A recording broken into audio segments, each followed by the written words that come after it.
All right, so this time we're diving into a real-life horror story, heading straight into the fog and shadows of 1888 London. Oh, Jack the Ripper.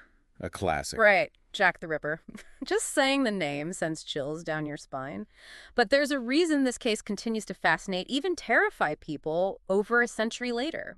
And that's what we're going to explore today. It's a real puzzle, isn't it? Totally. We're using excerpts from this podcast script called Unmasking Jack the Ripper, the psychological profile of a killer, to guide our deep dive today. And it's packed with insights. So picture this. It's 1888, you're in Whitechapel, this bustling district in London. A rough spot even back then. Yeah, rife with poverty and shrouded in this perpetual fog, It's the perfect setting for a nightmare, and that's exactly what unfolded there. With Jack the Ripper stalking the streets. Exactly.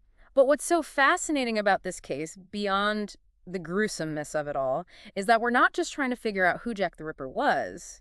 We're trying to understand the why. Getting inside the mind of a killer. Always a chilling prospect. Absolutely. And that's the goal of this deep dive. What can we learn about the psychology of someone who could commit such calculated acts of violence? Chilling, but important. There's so much we can learn from these dark corners of history. I totally agree. So where do we even begin? I mean, we have to start with the victims, right? Right. The victims were all women. Prostitutes, specifically. Hmm. And they were all murdered within a fairly concentrated area of London. So she had a type. It would seem so. And that's a crucial clue.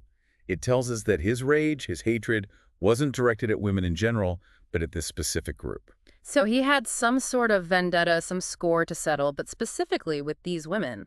That's what the script proposes. This wasn't random. This intense focus on one type of victim, it suggests a very personal, deep-seated resentment. So maybe something from his past, some trauma, some failed relationship. It's almost like trying to decode a cipher, looking for the patterns and connections in his crimes to understand what drove him. Exactly. Was it a specific event from his past? Or was it something that simmered over time? A slow burn that finally exploded into this horrific violence. And we can't forget, it wasn't just about murder, the way he mutilated the bodies, it was. Well, the script describes it as having a surgical precision, removing organs almost ritualistic in a way. And that's one of the most disturbing aspects of this case, isn't it? This wasn't just about ending a life. It was about control, dominance, almost like he derives some sort of satisfaction from it. It's terrifying to think about. It really is. It points to a very specific type of killer, what criminologists call a lust murderer. Lust murder. So the act of killing itself, especially in such a brutal, methodical way, becomes intertwined with a sense of power, maybe even sexual gratification for someone like Jack the Ripper. Exactly. God, that's just chilling. So the more grotesque the act, the more powerful he felt. It's a disturbing thought, but it makes a terrifying kind of sense, doesn't it? And unfortunately, this pattern of escalating violence, this need for control, we see it in other cases too. It's a dark thread that runs through criminal history.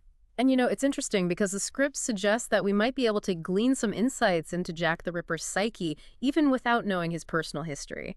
They talk about this thing called the homicidal triad. Ah, yes. The homicidal triad. A fascinating concept. Have you heard of it? I've heard of it, but I'm not exactly an expert. Well, it refers to three specific behaviors: bedwetting, fire starting, and cruelty to animals. And while these behaviors in isolation don't necessarily mean someone will become a violent offender, Right. when they occur together, especially in childhood, they can be an indicator of some deeper issues. Issues with control, with rage, with a lot of the same things that might drive someone to commit horrific acts of violence. Yeah, it's like these behaviors are a window into someone's psychology, even if we don't have all the pieces of their personal history. Exactly. It's like a puzzle, right? Trying to understand the darker impulses of the human mind. And speaking of puzzles, the Ripper letters just add another layer of complexity to this case. Oh man, those letters. Especially that Dear Boss letter, the one where he's practically taunting the police, like he's enjoying this terrifying game he's playing. It's chilling. It really is. And, that desire for attention, that need to be seen and feared, it actually aligns with a lot of the narcissistic tendencies we often see in these types of criminals. So he wanted to be infamous. Oh. He wanted people to know his name, even if they didn't actually know who he was. Precisely. And the way he mocked the police, that dark humor he used, it was all part of his game. It dehumanized the victims even further, created this distance between him and the actual horror of what he did. He was controlling the narrative, Yeah. keeping everyone on edge, terrified. It's psychological warfare on top of everything else. Exactly. And then there's the question of how he vanished after each murder. It's like he just melted into the fog. Like a ghost. And a lot of people think that points to him being a local, right? Someone who knew Whitechapel like the back of his hand. It makes sense, doesn't it? That level of confidence, the way he moved through those streets, it suggests he knew exactly where to go, how to disappear. He was a phantom. Here 1 minute, gone the next. And the script even suggests, some possible professions that might have given him the skills for what he did. They mention a butcher, maybe even a surgeon. Right, because of the precision of the mutilations. And while that's always been a point of speculation, it's important to remember that you don't need formal training to develop a fascination with anatomy, even a disturbing one.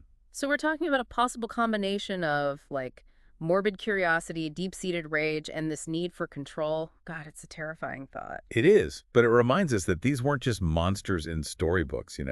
This was a real person living in society, driven by forces we may never fully understand. It's crazy, right? We're talking about something that happened over 100 years ago, but it still feels so relevant, so unsettling. Like, those shadows from the past, they can still reach us. It's a stark reminder, isn't it? Yeah. That darkness exists in every era. And maybe with Jack the Ripper, we'll never know exactly who he was, but like you said before, maybe the bigger question is what we can learn from his crimes. 100%, because this wasn't some character in a horror novel. This was a real person walking those streets, blending in. Makes you wonder, what could make someone do something like that? It's the age-old question, isn't it? Nature versus nurture. Was Jack the Ripper born evil, or did something make him that way? That's something this script really dives into. It's got to be a bit of both, don't you think? Probably. I mean, it's rarely ever just one or the other. It's this mix of nature and nurture. Yeah. Personal demons bumping up against the problems of the world they live in, what pushes someone to their breaking point, and what happens when they snap. It's unsettling to think about. Totally. And the fact that he was never caught, it just adds to the mystery, makes you think, were there other Jack the Rippers throughout history? People who were never caught, people who might even still be out there. It's a chilling thought. But you're right, it's important to think about. Because while Jack the Ripper might be a ghost story from another time, the questions his case brings up about just how dark humanity can be, those questions are still really relevant. And that's why we do these deep dives, right? To learn from the past, even the darkest parts. So to everyone listening, if this conversation about Jack the Ripper piqued your interest about the dark side of human nature, maybe do some digging of your own. What other historical mysteries are out there? What can we learn from them? And how can we use that knowledge to create a better, safer world?